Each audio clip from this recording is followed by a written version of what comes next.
Students, today we are going to learn pollination for class 5th science subject. In this chapter, we are going to understand what is pollination, what is male reproductive part, what is female reproductive part, what are the parts of the flowers, what is self-pollination, what is cross-pollination, and why this pollination is important. So to understand all this, you should go through my video clearly and don't delete a single slide. Okay, don't skip a single slide. Just please be with me throughout the video so that you understand each and everything clearly. In this, we are going to understand basically why this pollination is important for the end result. This is very important and you should understand what is the subject.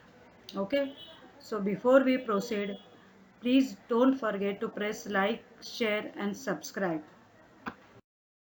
Basically a pollination. Basically pollination is an act of transferring pollen grains from male anther of a flower to the female stigma. Basically what it is, pollination is the transfer of pollen grains from the male reproductive part of the flower to the female reproductive part of the flower to create offspring for the next generation. This offspring is by making seeds, and these seeds is important to make a fruit or vegetables. Okay, fruit and vegetable is the end result of this pollination or fertilization. Why this is important? Because we want fruit or plants, right? Fruit or vegetable plants. Okay, so the fruit we consume, vegetable we consume. So this is important, right? So to have this fruit and plants, you will see there are many seeds in fruits and vegetables, right? So they are the end result of this pollination. So to understand what is pollination and what is the male and female reproductive part, we should understand. So here in the parts of the flower, we'll see this green part. What you see, the green part is a female reproductive part. This yellow one you will see, it is a male reproductive part. This male is called as anther, filament and stamens. Female is known as stigma, style, ovary, ovule, pistil. Just remember the names. The main important part is this pollen tube, this stigma where the pollen grains get stuck, this anther where the pollens are there, that is pollen grains are there. Okay, and once these pollen grains get stuck to this stigma, they are transferred through this pollen tube to the ovaries here, and here this fertilization occurs and the seeds are formed. This is sepal, this is receptacle and this is pedicle. This sepal is needed so that it protects the flower in the bud stage. Once the flower blooms, this sepal is just the greener part of the flower. How these pollens are transferred? These pollens are transferred from male reproductive parts to the female reproductive parts with the help of a vector. Okay, with the help of a vector, okay, or pollinators, which includes wind, water, birds, insect, butterfly, bats and other animals. These pollinators usually visit from one flower, that is one flower which suppose it has a male part or a male flower. These pollens get stuck to its body parts and it is transferred from the male part female body part, and that thus the fertilization occurs. Of a chapter, see this with the help of a diagram here. Here is a pollen grain in the male reproductive part. From here this pollen is transferred with the help of a pollinator.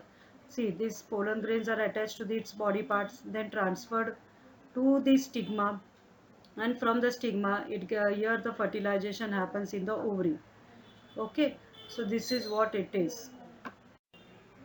Now what is self-pollination? Self-pollination means you will see there is a pollination happening in the same flower. Okay, here this is a male part, this is a female reproductive part, again a male part. So it is just a transfer of pollen from the male part to the female part in the same flower. The pollen don't have to go from one flower to the other. Here there is just a simple transfer of pollen from female to male part, or male to female part in the same flower, in the same species and of the same plant. So this is self pollination. Okay, similar. if the pollen gets transferred from the female part of one flower, okay, and of the same species, gets transferred to the female part of the other flower, another flower of the same species but a different plant, okay, different plant, then this is known as cross pollination. And for this cross pollination to occur, we need pollinators like wind, insects, animals, butterflies, whatever is there, whatever vector of medium is there, we need these agents. These agents only can transfer these pollens, you see this yellow part, from one part to the female reproductive part, and here in this ovary this fertilization will occur, seeds will be formed, and from the seeds you will get a fruit or vegetables.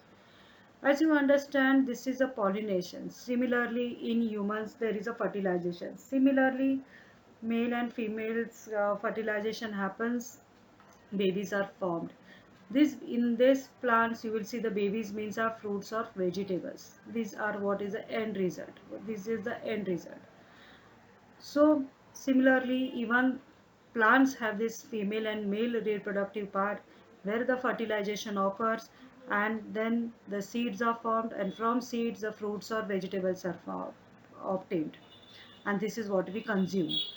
Okay, so we should understand this, and don't forget, if you have any question, please do write it in the comment box. It is very much needed. Don't forget to press like, share and subscribe button. It's an easy chapter. Just have to understand what are the parts of the flower in short, what is self pollination, what is cross pollination. Okay, because each and every plant have male reproductive part as well as female reproductive part. Either they will be male flower or they will be female flower, and then the pollination will happen. Sometimes in a same flower you will have both male and female reproductive part. Which is this example? Example is hibiscus. Hibiscus has both. Okay, hibiscus has both.